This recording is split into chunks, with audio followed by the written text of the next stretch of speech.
If you thought the craziest thing that was going to happen at the Olympics was the opening ceremony, then you're in for a big surprise. Two biological males are competing in women's boxing.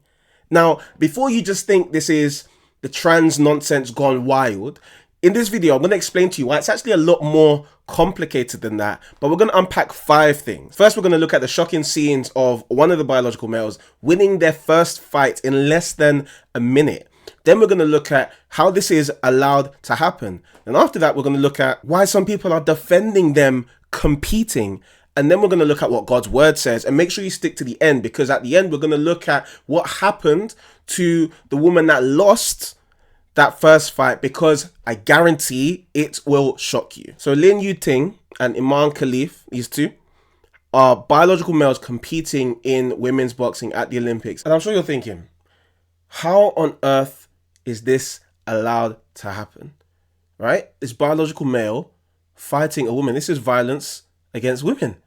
Well, it gets a lot more complex. You might think, oh, this is just the trans nonsense gone crazy, but it's more complicated than that. So both Imane Khelif and Ting just last year were disqualified from the Boxing World Championships for failing gender eligibility tests. But the IOC, the International Olympic Committee, has actually banned the International Boxing Association from several years ago, so they no longer obey their guidelines in accepting boxing Olympians. And the reason that they were banned from the World Championships by the IBA is that they claim that their DNA test results that the two athletes had XY chromosomes. And so because of that, they have male chromosomes, which obviously means that they'll have male biological characteristics, increased testosterone, namely, and several other things that give them a crazy competitive advantage. Ali Beth Stuckey, a conservative Christian commentator, made a tweet a couple of days ago, posted on X, and gives a lot more context to this issue. So she says, based on all the information we have, this seems to be the truth about Imane Khelif. Khelif has XY chromosomes and appears to have been marked as female at birth because of disorder of sex development that causes malformation, lack of formation of genitalia. It is not factual to say Khelif is a woman. It is also not true, as far as we know, to say that Khelif is trans. The presence of XY chromosomes, however, does mean that Khelif is male and has testosterone levels far above other female levels. And this gives a distinct unfair advantage, especially in a sport like boxing, right? I mean, just look at this picture. Just look at this picture. You could, like, the physique. This looks like a elite level male athlete. If I told you that this was a Real Madrid football player, you would believe it. You would believe it. Real Madrid men's team. You'd believe it. I'm seeing commentary from some Christians saying that because Khelif isn't trans, we should exclude Khelif from the gender debate. I disagree. Khelif was likely sought after because of the condition that allows one to pass as female while still having male advantages. Now, we don't know that for sure, but one thing we do know is countries are looking to do as many things as they can to get medals and to get that prize money. So it wouldn't be a stretch to think that actually part of the reason that Imane Khelif was selected for the team is because of the guarantee of medals, right? Khelif did not have to choose a sport in which he would be pummeling smaller, weaker women for money. That was a deliberate decision, and it's an evil one. We can have sympathy for the decision without blurring the lines of right and wrong.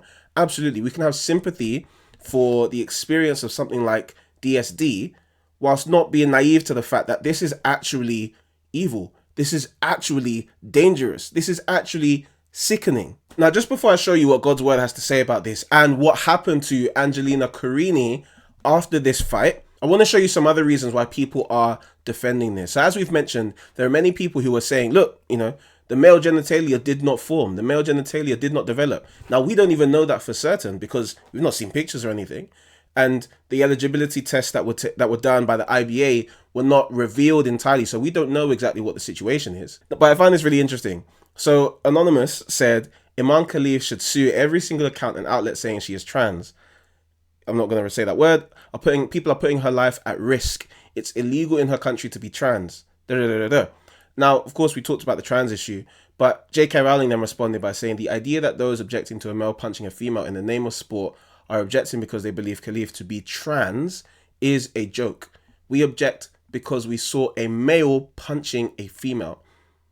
So there are many people who are trying to obscure the issue by saying it's just a bunch of transphobia, but there are many people who are really worried about what this means for women. Now I'm going to show you this video of somebody responding to J.K. Rowling, and just listen to this.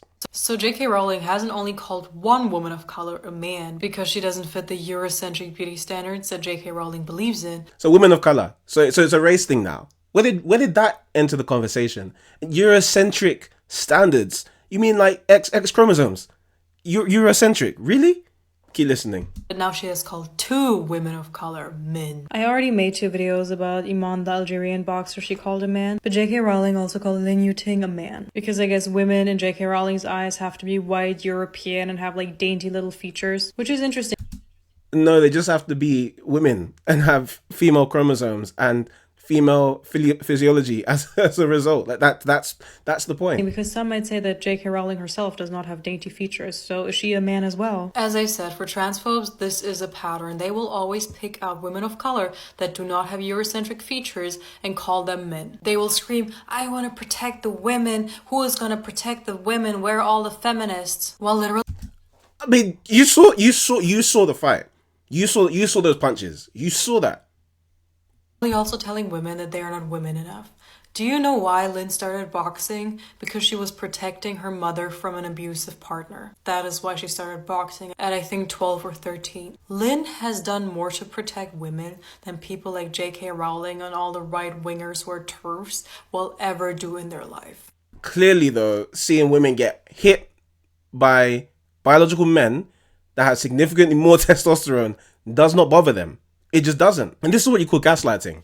When you have genuine concerns, but people dismiss them by just accusing you of being transphobic, racist, homophobic, and all these other things and trying to silence you. And that's going to come up as well with Angelina Carini. So at the end, before I show you what happened to Angelina Carini, the Italian woman that lost the fight, before I show you what happened to her, because you're going to want to stick around, it was crazy. Let's see what God's word has to say about this. It's so interesting that J.K. Rowling had something to say about this, because her and many feminists like her have made so much noise about smashing the patriarchy, the idea of men being leaders in their homes, families, and in our culture is so disgusting to them because men are the abusive ones. And actually we need to dismantle any distinction between men and women in regards to roles, gender roles, none at all. But then the natural product of that, when you tell men that there's no longer a difference in our roles compared to women's roles, you don't get equality and safety. What you get is a loss of the idea that men are there to protect women. The Bible tells us that husbands are to live with their wives in an understanding way, showing honor to the woman as the weaker vessel. The vessel refers to our bodies. And in a situation where men, for the glory of God, see themselves as protectors of women, the idea of a biological male who has a significant advantage punching up women in a ring, it doesn't even occur. And in our culture, we've lost the idea of chivalry. Now we expect women to operate essentially like men with female body parts. So we've got, women in the army, women in the Secret Service protecting former President Trump, women boxing. I don't even like seeing women boxing. I'll be just so real. I don't even like seeing women boxing because you can even question boxing as a sport in general, but I don't like the idea of us trying to encourage women to physically compete in the way that men do. We're not the same. We are different. And I don't think that's something to be ashamed of. I think that's something to embrace. That women have so many wonderful qualities that God has designed you with as women that we should embrace instead of trying to act like men and women are just the same. Because when we do that, this is the end result. And Christians, we need to make sure that we're not hypocrites, because we can say this, but let's make sure we're actually loving the women in our lives and protecting them so that when we speak out against the world, they don't point the finger back at us and say, well, you're not even protecting your own. And so what happened to Angela Carini after this fight? Well, 2 crazy things happened. The first thing, and this is not surprising, so she didn't shake Imane Khelif's hand after the fight. And then shortly after, Angelina Carini apologized. She apologized for that. Right? This is not the craziest thing. There's one more thing. But before we get to that, she apologized for not shaking Imane Khelif's hand after the fight when it was clear that Angela Carini felt so unjust, like she felt robbed. It was clear. But you can only imagine what happened. Afterwards, she had loads of sponsors saying, look, you need to apologize, you can't be seen this way. She had her coaches on her case, she had all these people on her case, and she probably was just pressured into having to give that apology. Who knows, maybe she genuinely changed her mind when she was no longer in the heat of the moment. But one thing we know is for certain is that whenever you do not follow the politically correct trend, people are going to jump at you trying to get you to cave in. And that's why I speak on these issues, to try and empower people like you to feel comfortable, to know that you don't stand alone when you speak out against these things. But God, in his grace, has got so many other people who are fighting the same fight. But not only that, it gets crazier because the International Boxing Association decided to give Angela Carini the Olympic prize money because of that. So essentially, they awarded Angela Carini $50,000 in prize money, which is what she would have won if she won the Olympics. They're giving her federation, the Italian Boxing Federation, a further $25K, and her coach got a $25K as well. So even though she lost the fight in less than a minute, at least she got paid. Let me know what you think about all of this down in the comments. If you like this video, check out this one. I know it will bless you. I'll see you in the next one. Peace and blessings.